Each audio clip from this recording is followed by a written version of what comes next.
Hi guys, I just got off the Google Meet and I forgot to record it. I meant to record it for you guys so that you could see and get some tips on your heart rate lab. So I wanted to just kind of show you what I showed the students earlier. I just made up some heart rates to have some numbers to plot. And so if you look down here, I show you how to graph in your in the other video that I posted attached to the assignment. But you can also use this drawing tool right here. It's like a pencil, and you can use it to put your numbers on your graph to make it a little bit easier to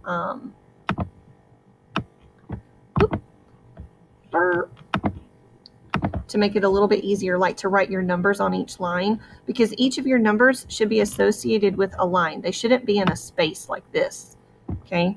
They don't go there. That's not where we want them. We want them to be attached to a line, because we're going to put our points like right here where we have our point, and right here where we have our point, and right here. We're going to use those points where our two lines intersect, our line from over here and our line from here. I'm seeing a lot of people that don't have labels on their graph, and your graph is worth about a third of the points for this assignment. So you want to make sure that your graph is done correctly. Make sure that your bottom side of your graph is labeled with time and minutes.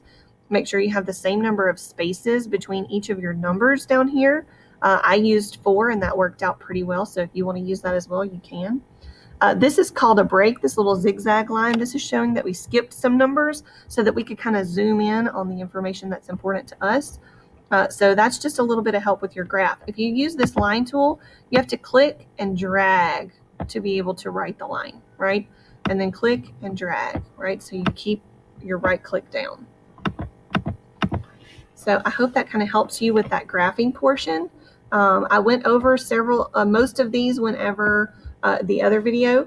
But I did give you some other options here.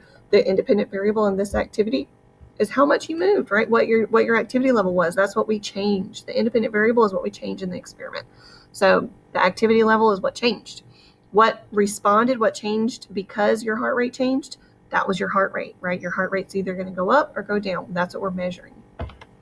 Well, and if we look at our data table, we can see that after 1 minute of physical activity, our heart rate spiked, right? It went way up high. And so that's something that I noticed by looking at my data table. And then at the end, it went back to where it was when I started. And so those are things that I can look at very easily in my graph to be able to interpret that information. How does an increase in heart rate help our body maintain homeostasis? Well, when we're moving our muscles, that means that those muscles are using energy created through cellular respiration. And cellular respiration needs more oxygen to be able to keep going through cellular respiration. So that helps your oxygen get to all your body cells. That's where our heart rate increases when we have activity. Make sure you read and follow the directions here for your conclusion, because this is another big chunk of points for your assignment. And I hope that helps clarify some questions.